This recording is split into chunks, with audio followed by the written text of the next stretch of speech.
नमस्कार, आप देख रहे हैं मरुधर बुलेटिन और मैं हूं आपके साथ शमी फागना। इस वक्त हम आपको ऐसी शख्सियत से रूबरू करवा रहे हैं जिसने कोरोना के समय में काफी लोगों की मदद करी है। जरूरतमंदों को से लेकर कोरोना वॉरियर्स तब इतने लोगों की मदद करने में वो शख्सियत साकार रहा है। सभी के इतनी जो कोरोना का ऐसा सक्रिय ऐसा जो काल चल रहा है, ऐसा जो भयानक रूप देखने को मिल रहा है कि लोग परेशान हो रहे हैं, सभी तरफ तबाही मची हुई है, कई लोग गरीब हो रहे हैं, जो गरीब तबका है वो भी काफी परेशान हो रहा है। ग्रामीण इलाकों में देखें चाहे शहरी इलाकों में, ये शख्सियत हमेशा से उनकी मदद करता रहा है। कोरोना के समय ही नहीं, उससे पहले भी इस शख्स ने काफी लोगों की मदद करी है और वो है दूदू से विधायक बाबूलाल नागर। आपका बहुत बहुत स्वागत है सर। धन्यवाद आपको। सर, पहला मेरा सवाल ये है कि कोरोना के काल में जब पहली लहर आई थी तब आपने लोगों की बढ़ चढ़ के आगे से मदद करी थी। कोरोना की दूसरी लहर देखी जाए तो उसमें आपने जरूरतमंदों से लेकर कोरोना वॉरियर्स तक क्या कुछ मदद करी है आगे बढ़ते हुए? देखिए, कोरोना महामारी पिछले साल जब ये देश में इसने विकराल रूप लिया था जी। उस समय राजस्थान के मुख्यमंत्री अशोक जी गहलोत ने एक अपील करी थी राजस्थान की जनता से। एक तो इस बीमारी को इलाज के द्वारा भगाएंगे, दूसरा इस बीमारी से को कैसे फैलने से रोके। तो उन्होंने देश में सबसे पहले राजस्थान में लॉकडाउन लागू किया। लॉकडाउन लगातार बढ़ता रहा, 3 महीने लॉकडाउन रहा। अब इस देश में प्रदेश में ऐसे गरीब लोग हैं जो रोज कमाते हैं, रोज खाते हैं। तो अपील अशोक जी गहलोत जी की वो अपील कि हम किसी को भूखा नहीं सोने देंगे, मैंने उसको संकल्प के रूप में लिया। मेरे जो स्थानीय भामाशाह हैं, प्रशासन से समन्वय बनाकर स्थानीय भामाशाहों की हमने बुलवाया उन सब लोगों को। और मुझे फक्र है, खुशी है मुझे उस बात के लिए कि 2 करोड़ रुपए की राशि मेरे स्थानीय भामाशाह ने सरकारी खाते में दूदू और फागी में डाली। मेरे विधायक कोष से भी मुख्यमंत्री जी ने प्रोविजन कर दिया था। 2 करोड़ 5 लाख रुपए मैंने उसमें विधायक कोष से दिए। अकेले मेरे विधानसभा क्षेत्र में 4 करोड़ रुपए की खाद्य सामग्री के सूखे पैकेट हमने वितरण किए। जो खाद्य सामग्री के पैकेट हमने वितरण किए, जो प्रशासन द्वारा 460 रुपये में सेम सामग्री एक पैकेट दिया जा रहा था, हमने समन्वय बनाकर 288 रुपये और 289 रुपये में हमने वो पैकेट कोऑर्डिनेशन करके गरीब जनता को वितरण करवाया। सबसे बड़ी बात यह है कि जो सूची बनवाई हमने वो पूरी तरह से पारदर्शी तरीके से प्रशासन से बनवाई। पटवारी, सेक्रेटरी, आंगनबाड़ी की बहनें, इन लोगों ने सूची बनाई। डिस्ट्रीब्यूशन का जो काम किया उसको भी केवल प्रतीक के रूप में हमने हरी झंडी दिखाई इसमें, और सब इन सरकारी कारिंदों ने उसको डिस्ट्रीब्यूट किया। मैंने करीब 1,30,000 के आसपास फूड पैकेट वितरण किए। इसके साथ ही कोरोना में जो एक सबका मेन इस समय इस बचाव इसको फैलने से रोकने के लिए है कि आप मास्क लगाओ, 2 गज की दूरी रखो, साबुन से बार बार हाथ धो। 1,31,000 मास्क मैंने अपने स्तर पर मैनेज करके वितरण कराए। क्षेत्र के सारे भामाशाहों से, क्षेत्र के सारे जनप्रतिनिधियों से, उनसे अपने स्तर पर, उनके खुद के क्षेत्रों में उनसे वितरण करवाए और हमने खूब मास्क वितरण किया। इसके अलावा जब 3 महीने का समय हो गया, बहुत से लोगों की डेथ हो गई थी और वो लोग अस्थि कलश विसर्जन नहीं कर पाए थे, हरिद्वार वगैरह। मैंने प्रशासन से परमिशन लेकर अपने स्तर पर 2 बार में 10 बसों में हर मृतक परिवार के 2 व्यक्ति मैंने 2 बार उनको हरिद्वार भिजवाए और पूरी तरह से मेरी जनता के किसी व्यक्ति को भूखा नहीं सोने दिया। ये तो दूसरी जो लहर आई है, इसको जो प्रयास हम कर सकते हैं हमने पूरा प्रयास करने की कोशिश करी है। प्रशासन को भी समन्वय बनाया है, जनता को जागरूक करने का काम किया है और कोरोना में अचानक जितना बड़ा फैलाव हो गया कि हॉस्पिटल्स में बेड नहीं मिल रहे थे, ऑक्सीजन की प्रॉब्लम आ रही थी, रेमडेसिविर नहीं मिल रहा था। मैंने प्रशासन से अपने स्तर पर प्रयास करके ऑक्सीजन सिलेंडर भी दिलाए, प्राइवेट निजी हॉस्पिटल से हमारे दो उनको दिलवाए, और हर रोज 18-20 रेमडेसिविर प्रतिदिन इन हॉस्पिटल्स को उपलब्ध कराते थे। अब हमने एक जो काम वहाँ शुरू किया है, 3 कोविड केयर सेंटर शुरू किए, एक फागी, एक दूदू, एक बिचौर, और इन तीनों कोविड केयर सेंटरों को सरकार और बामासा दोनों के स्वयं प्रयास से हमने शुरू किया है। आज इन तीनों कोविड केयर सेंटरों पर सरकार ने हमें चिकित्सा उपलब्ध करा दी है, और भामाशाओं के सहयोग से हमने कहा अगर किसी को ऑक्सीजन की जरूरत है तो ऑक्सीजन सिलेंडर, किसी को रेमडेसिविर इंजेक्शन तो वो, किसी को मेडिसिन, इवन यहाँ तक जो वहाँ इलाज कराएगा उसका अटेंडेंट का भी खाना, नाश्ता, चाय पूरी तरह निःशुल्क। और भामाशाओं ने हमने 3 जगह कोविड केयर सेंटर चालू कर दिए।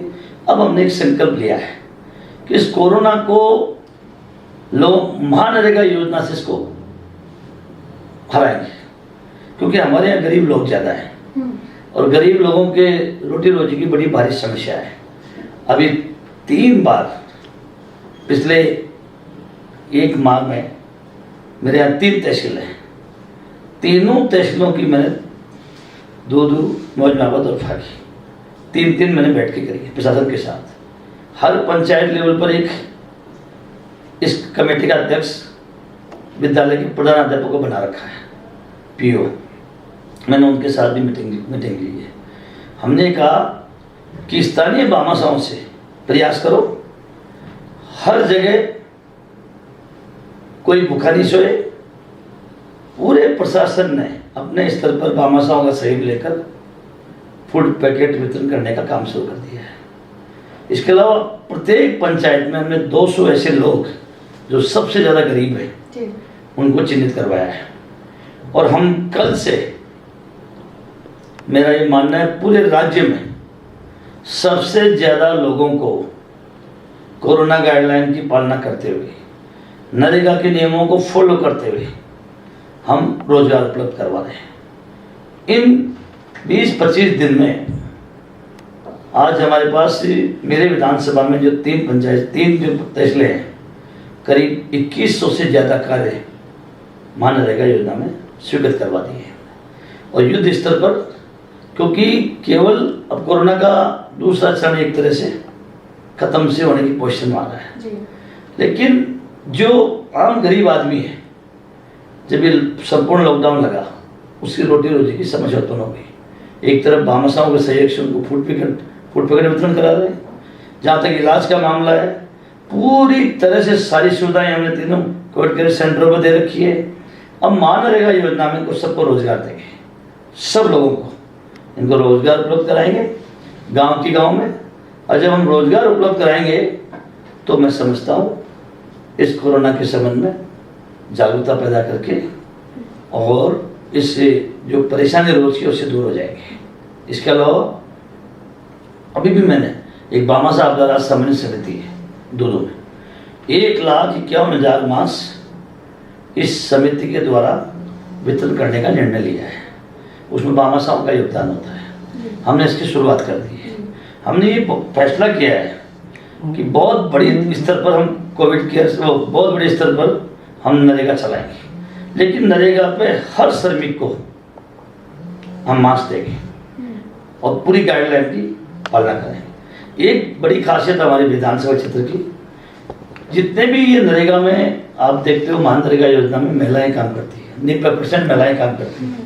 लेकिन मेरी एक अकेली विधानसभा ऐसी है जिसमें अभी 2 पंचायत समिति कार्यरत है, दूदू और फागी। वहाँ जितने भी मैट होते हैं इन नरेगा कार्यों में, सब महिलाएं हैं। पूरी विधानसभा में एक भी पुरुष मैट नहीं है, सारे सबको महिलाओं को मैट बनाया गया है। क्योंकि जब वो काम करने महिलाएं आती है तो वो कोरोना की गाइडलाइन के बारे में भी जागृति पैदा करेंगी और महिलाओं को बहुत अच्छी तरह समझा सकती है। और जब महिला समझाएगी महिलाओं को तो उसका बहुत ज़बरदस्त इसका प्रभाव पड़ेगा इसलिए मैं आपसे कहना चाह रहा हूँ, इस कोरोना को हम मनरेगा योजना से सावधानी बरतने के बाद इसको पूरी तरह से हमारे यहाँ से भगाएंगे। और मुझे खुशी है पूरे प्रशासन ने इसमें हमारा साथ दिया है, चाहे नरेगा कार्य चलाने में हो और चाहे कोविड केयर सेंटरों का हो, चाहे सारी जो भी पेशेंट्स, हमने घर घर सर्वे करवाया है जी। प्रशासन ने तय कर रखा है, स्टेट गवर्नमेंट ने। लेकिन इन पीओज को 3-3 बार हमने जब मीटिंग ली तो हमने एक एक मूवमेंट हर रोज कंट्रोल रूम को बताने के लिए इनको डायरेक्शन दिए हैं। इसलिए हमारे यहाँ प्रैक्टिकल में वैक्सीन भी शुरू हो गई है। इसके अलावा तीसरी जो संभावित लहर है उसका भी मुकाबला करने के लिए अभी से हमने प्रयास शुरू कर दिया। मैंने खुद मेरे विधायकों से 4 करोड़ रुपए की राशि, ये जो हमारे चिकित्सालयों के जो जितने भी मेरे सरकारी चिकित्सालय हैं इनके हेल्थ इंफ्रास्ट्रक्चर को मजबूत बनाने के लिए 4 करोड़ रुपए की राशि मैंने विधायकों से स्वीकृत कराई। वित्तीय स्वीकृति निकल गई उसकी। 9 एम्बुलेंस दूंगा मेरे यहाँ, मेरे विधानसभा में। इसके अलावा 2 जगह बिचौल और फागी हमने ऑक्सीजन जनरेशन प्लांट भी लगाए कि ये जो ऑक्सीजन की प्रॉब्लम आई थी, जब वहीं ऑक्सीजन हवा से ऑक्सीजन जनरेट होगी, पाइपलाइन से उन आईसीयू बेडों पे जाएगी, तो ये पूरे से मैंने जो उपकरण, आवश्यक उपकरण थे, 4 करोड़ रुपए मेरे विधायकों से जिला कलेक्टर ने स्वीकृति जारी कर दी। वो 3rd फेज जो संभावित बता रहे हैं कि तीसरी लहर आ सकती है, बहुत खतरनाक लहर आ सकती है, उसमें भी हमने कमर कस ली है। और मैं ये कहना चाहूँगा, बहुत बेहतरीन ढंग से राजस्थान के मुख्यमंत्री ने जो ताकत दी है जनप्रतिनिधियों को, आम आदमियों को, उस ताकत से हम कोरोना को पूरी तरह से हराएंगे और यहाँ से भगाएंगे। जी सर, देखा जाए तो आप काफी सराहनीय काम भी कर रहे हैं, कोरोना को लेकर भी काम कर रहे हैं, चाहे वो रोजगार की बात हो, महिलाओं को भी आप सबसे आगे लेके जा रहे हैं, रोजगार के अंदर भी ये काफी बेहतर काम कर रहे हैं आप। लेकिन दूसरा देखा जाए, दूसरी तरफ टीके की बात करी जाए तो आपके विधानसभा क्षेत्र के अंदर दूदू और फागी की तरफ देखें तो टीकाकरण कितना हो चुका है अब तक, और टीके की कितनी समस्या देखी? देखिए, मैंने खुद ने मेरे विधायकों से इस टीके के लिए, वैक्सीन के लिए 3 करोड़ रुपए की राशि मुख्यमंत्री जी के कोविड कोष में दी है हमने। मेरे यहाँ 45 साल से जो ऊपर के लोग थे, जयपुर जिले में हमारा पहला स्थान था। हमने टीके लगवाए, टीकों की थोड़ी बहुत वैक्सीन की कमी आई। अब जो 18 साल से ऊपर, 18 साल से 44 साल के जो युवा हैं हमारे क्षेत्र के, वो हमारे यहाँ लगना शुरू हो गया है टीका। अभी CSC पे हमने जितना हमें मिल रहा है, हमारा एक प्रयास है कि हमारे नौजवानों को सबको हम जितनी जल्दी लगाएं, लेकिन हमारी तैयारी पूरी है। अगर हमें प्रशासन हमें उपलब्ध कराते हैं वैक्सीन, तो मैं दावे से कह सकता हूँ मेरा राजस्थान में, मेरे क्षेत्र का, क्योंकि इतनी जागृति पैदा कर रखी है हमने कि नहीं मेरे यहाँ कोई टीका लगाने के लिए मना करता है, न टीके के लिए कोई एक्सरसाइज करने की जरूरत है। लेकिन अगर टीका हमें उपलब्ध करा दिया जाता है तो हम हमारे सब युवाओं को जल्दी टीका लगा लेंगे। अभी जिस मात्रा में हमें उपलब्ध कराए हैं, हमारे यहाँ शुरू कर दिया है। जी, ब्लैक फंगस को लेकर आपने क्या कुछ तैयारियां करी है? क्योंकि कोरोना को लेकर जिस प्रकार से आपने आपके क्षेत्र के लोगों के अंदर जागरूकता भी फैलाई है, लोग भी काफी सतर्क हैं, तो तीसरी लहर भी बच्चों के लिए काफी खतरनाक साबित हो रही है, उसके लिए भी आपने तैयारियां करनी शुरू कर दी हैं। लेकिन ब्लैक फंगस, उसको लेकर आपने क्या कुछ करना शुरू किया? देखिए, अभी ब्लैक फंगस के जो पेशेंट हैं जी, कुछ रेयर आए हमारे यहाँ जी, लेकिन यहाँ मेरे यहाँ दूदू उप जिला अस्पताल है, वहाँ बच्चों के विशेषज्ञ डॉक्टर भी अपॉइंट किए हुए हैं। इसके अलावा फागी को भी मुख्यमंत्री जी ने बजट घोषणा में, जो मेरी फागी CSC है उसको भी उप जिला अस्पताल कर रहे हैं, उन्होंने विधानसभा में बजट घोषणा में शामिल किया है। तो मेरे यहाँ एक तो जितने भी स्टाफ है, चिकित्सक हैं, नर्सिंग स्टाफ है, जयपुर जिले का दूर दराज का एरिया है, इसके बावजूद भी मैं पूरी तरह जागरूक रहा हूँ। चिकित्सा मंत्री जी का विशेष स्नेह रहा है। चिकित्सा मंत्री रघु शर्मा जी हमारे यहाँ एक बार लोकसभा के एमपी रहे हैं और अजमेर में हमारा असेंबली आती है, इसलिए मुझे ये उनके विभाग से कोई प्रॉब्लम नहीं आती किसी भी तरह की, कोई स्टाफ लगाने का हो, डॉक्टर लगाने का हो। अभी बीच में जब जयपुर में बहुत बड़ा फैलाव हो गया कोरोना का, तो हमारे कुछ प्रतिनियुक्ति पर जयपुर लगाए गए थे, उसको भी मैंने माननीय मुख्यमंत्री जी के यहाँ भी अनुरोध किया, शिक्षा मंत्री के यहाँ भी अनुरोध किया कि जब मेरे यहाँ खुद के क्षेत्र में हमने 3 कोविड केयर सेंटर शुरू किए हैं और फिर उसमें भामाशाहों के सहयोग भी उसमें शामिल है। एक तो सरकार अपनी तरफ से शुरू करे, एक सरकार भामाशाह मिलकर चलाए, तो उसका एक अलग अर्थ निकलता है।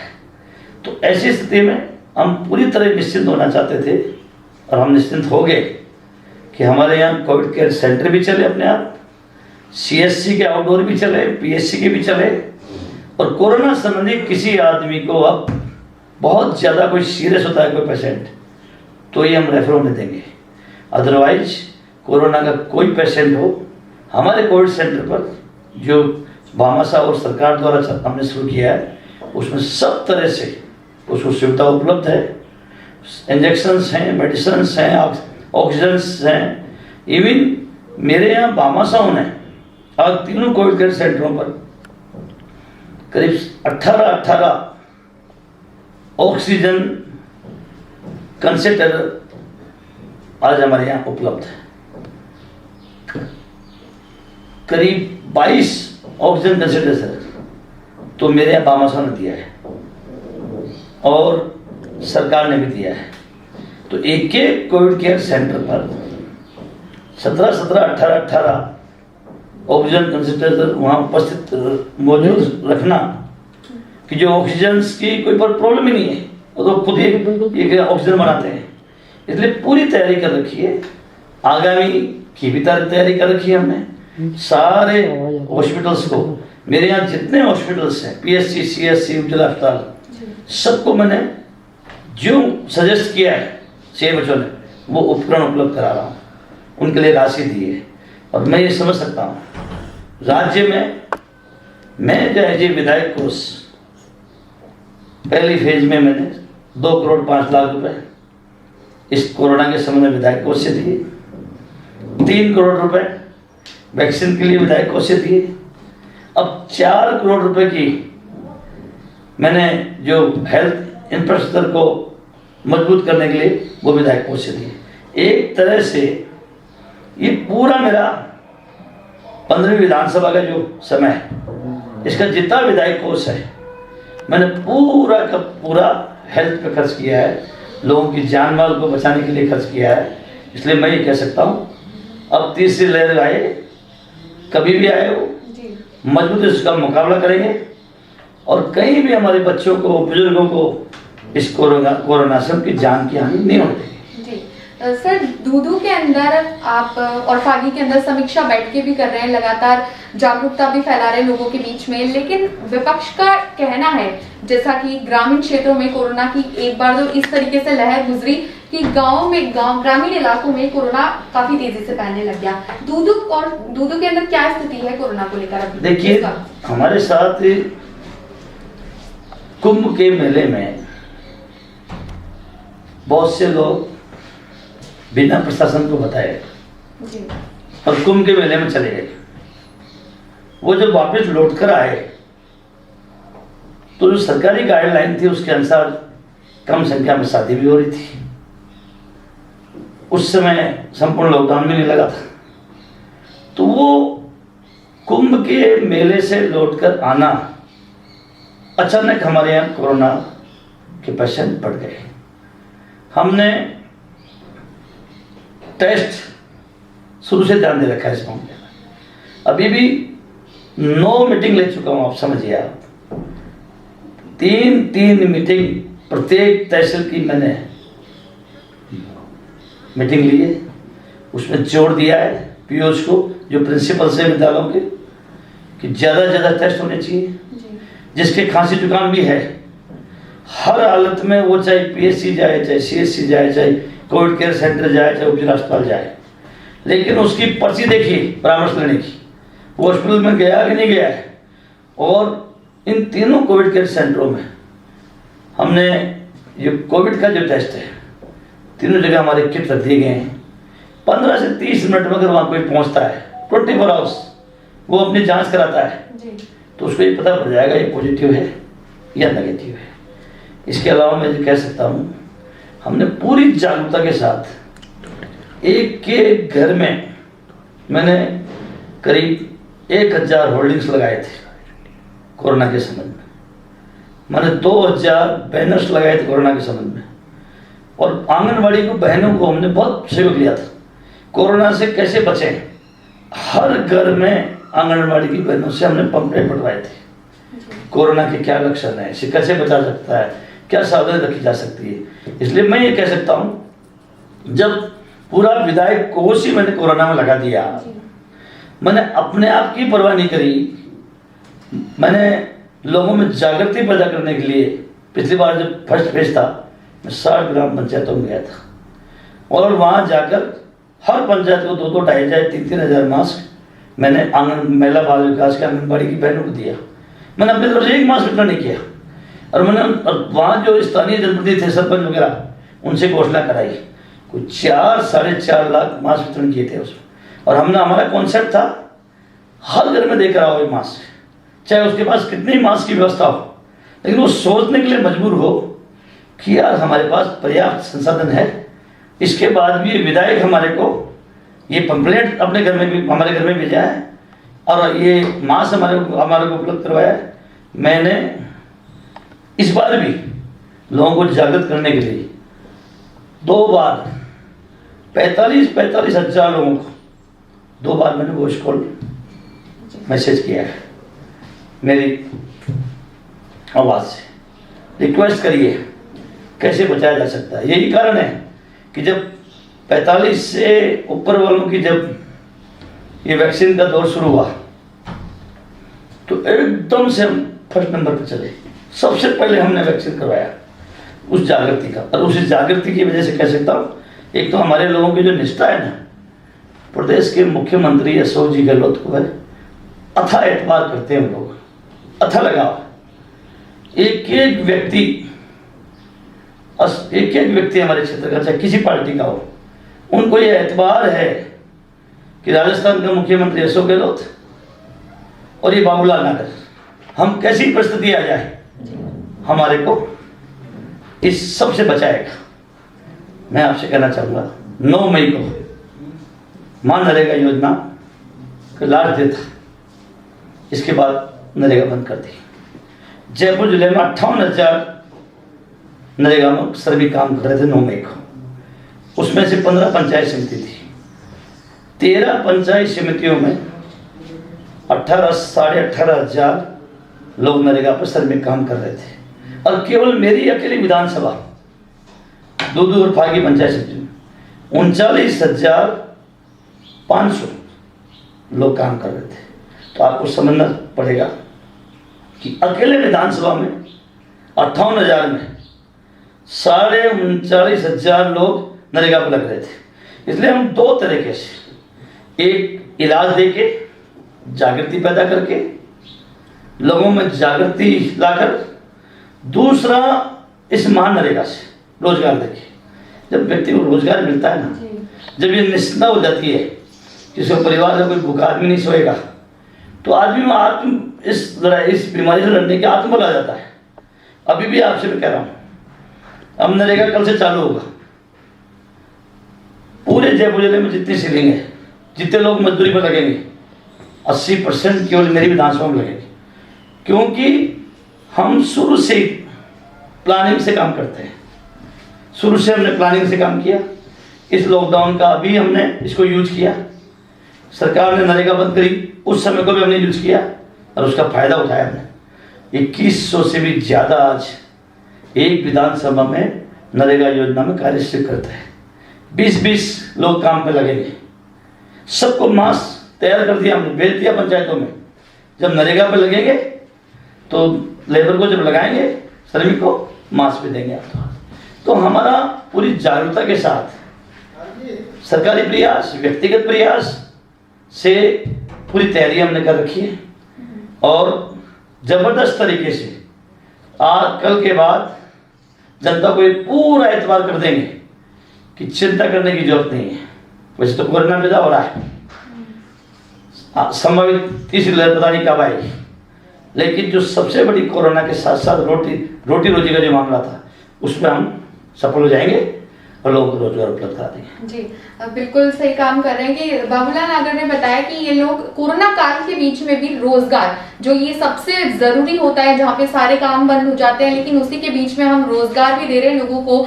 नरेगा जो योजना है उसके तहत सबसे ज्यादा महिलाएं हैं, वो इनके क्षेत्र में महिलाएं सबसे ज्यादा पाई जाएंगी जो इस रोजगार के अंदर जो उनको कार्य दिया जाएगा, उनको काम दिया जाएगा, महिलाएं आगे बढ़ती हुई नजर आ रही हैं। विपक्ष का एक आरोप है कि ग्रामीण क्षेत्रों में राजस्थान सरकार कोरोना के आंकड़े छुपा रही है, और जब दूदू की बात करें तो वहां पर अभी एक हफ्ते का पहले का ही आंकड़ा है 359 पॉजिटिव केस आए थे और शायद 11 मौतें हुई थी।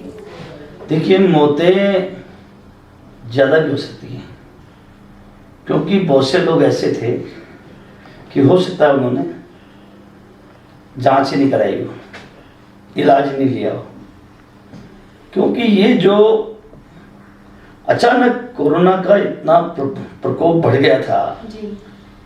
कि सरकारी क्या निजी हॉस्पिटलों में बेड मिलना बंद हो गए थे। मैंने ये दौर देखा इस बार कि पेशेंट फोन करके कह रहा है मुझे आईसीयू चाहिए, मुझे ऑक्सीजन चाहिए, मुझे इंजेक्शन चाहिए, मेरी ऑक्सीजन बहुत लो हो गई है, मुझे तत्काल एडमिशन चाहिए। पूरा प्रयास किया हमने, सरकारी हॉस्पिटल में, निजी हॉस्पिटल में पूरा प्रयास किया, कुछ हद तक कामयाब हुए, लेकिन कुछ हद कामयाब होने के बाद भी बहुत से ऐसे लोग हैं जिनको हम समय पर जब जरूरत थी इलाज की, जब जरूरत ऑक्सीजन की थी, सबको नहीं दिला पाए। यही कारण है कि सबसे पहले जयपुर जिले में 3 कोविड केयर सेंटर हमने शुरू किए, तीनों जो अप टू डेट व्यवस्था करी, मतलब मरीज का खाना, उसके अटेंडेंट का खाना, चाय नाश्ता, इंजेक्शन, ऑक्सीजन, फ्रूट्स, नाश्ता, कुछ भी सब फ्री। और इन पीओज को मोबिलाइज किया है कि एक भी व्यक्ति जिसके खांसी जुकाम है, आपको ये रिपोर्ट बनानी पड़ेगी, उसको जाके जगाना पड़ेगा, उसे कहना पड़ेगा कि आपको आवश्यक रूप से जाना ही पड़ेगा, चाहे पीएससी जाओ, चाहे सीएससी जाओ, चाहे उपजिला अस्पताल जाओ, चाहे कोविड केयर सेंटर पे जाओ। इसलिए मैं इस बात से सहमत नहीं हूं कि जांचें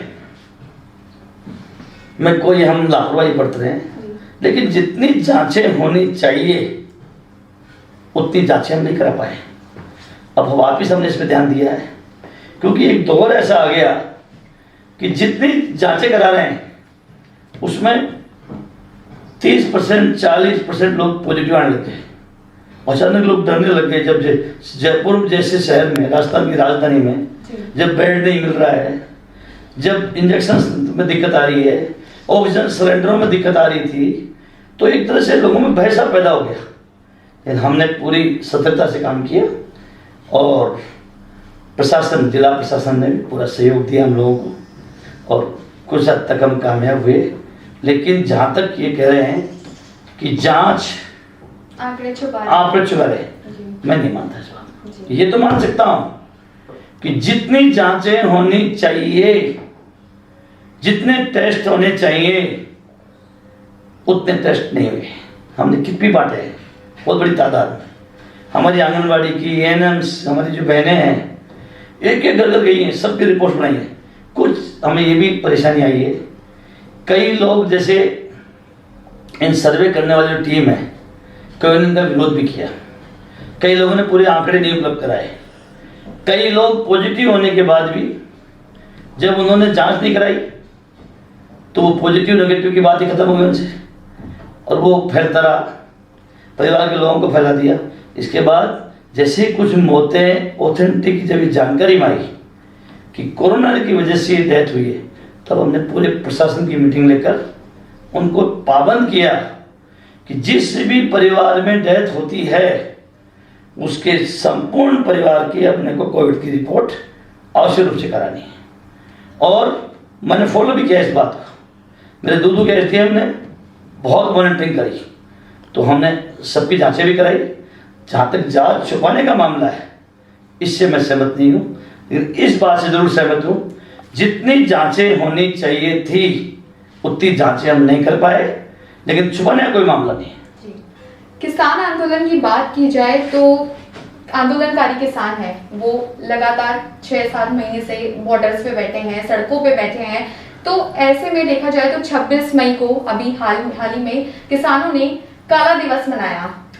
तो क्या लगता है आपको कि उनका 26 तारीख को ऐसे कोरोना महामारी के काल में, कोरोना के ऐसे दौर में जहां पर लोग परेशान हो रहे हैं, किसान जो है बैठे हुए हैं सड़कों पे, वो भी पॉजिटिव आ गए, कई लोगों की मृत्यु हो गई है, तो ऐसे में ये दिवस मनाना जरूरी था, भीड़ एकत्रित करनी जरूरी थी?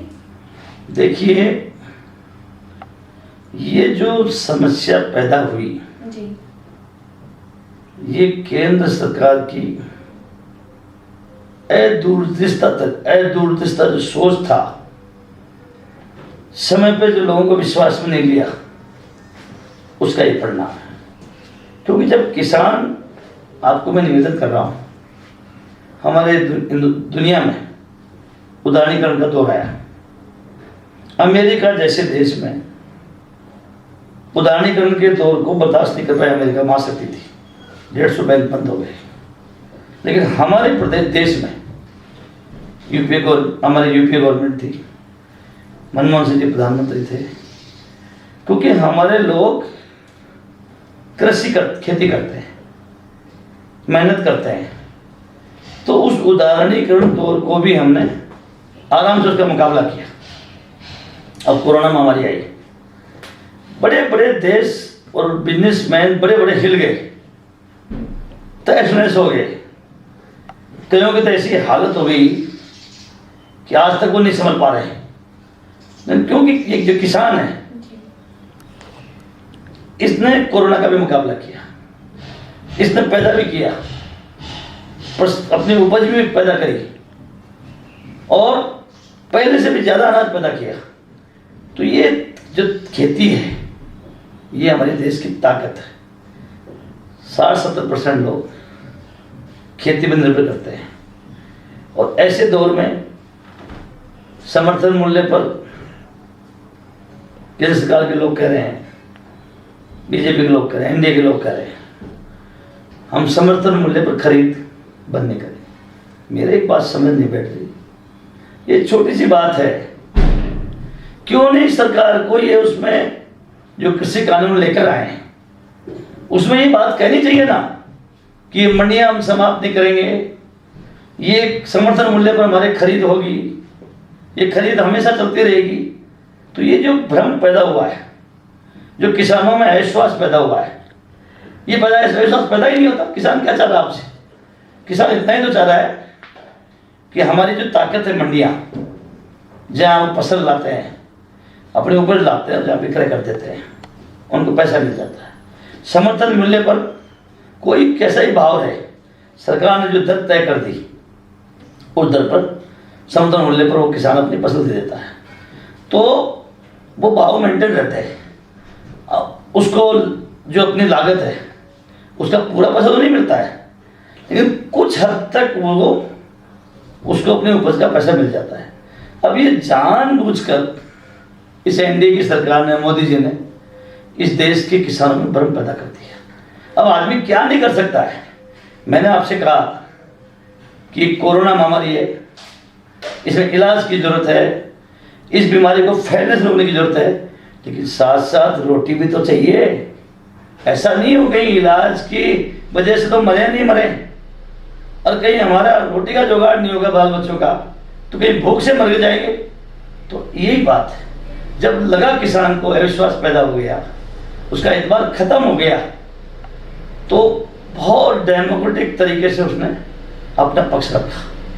लेकिन आज तक इवन न्यायालय ने हस्तक्षेप किया, लेकिन आज तक क्या फर्क पड़ रहा है? अगर पार्लियामेंट में कोई बिल लेकर आ गए हो तो दोबारा बिल ले आओ ना आप, और पार्लियामेंट में सदन कर दो उस बिल को, लाके दूसरा पेश कर दो।